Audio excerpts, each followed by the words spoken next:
Venezia cresce è il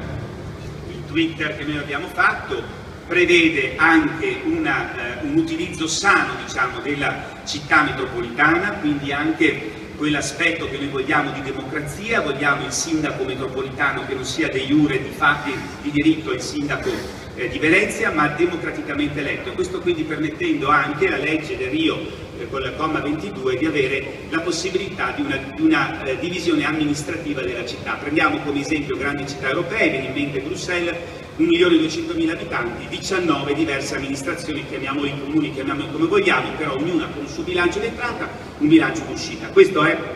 fondamentale e ovviamente Venezia cresce vuol dire anche, e collegandoci a Venezia Futura, vuol dire i fondi europei. L'ho detto poco fa, è la nostra specialità, è la mia specialità, quindi su questo dobbiamo superare quei circa 4 milioni che voi vedete scritti sulla relazione di fine mandato 2011-2014 di chi è andato via prima di noi, dove i 4 milioni in 4 anni praticamente di fondi a gestione diretta. Non c'è tempo di spiegare la differenza, noi con il nostro piccolo ufficio ne facciamo all'anno 2 volte tanti, quindi bisogna avere un comune attrezzato e quindi Venezia anche giovane, con la possibilità di avere dei giovani progettisti, gente che impara cos'è l'Europa, che va in Europa, che fa gli stage. Vivere in un altro paese, vivere in un'altra atmosfera fa crescere più di tutto, possibilmente lavorare, perché vuol dire fare i cittadini di un altro paese, stando lontani per un po' dalla propria città, imparando cosa vuol dire anche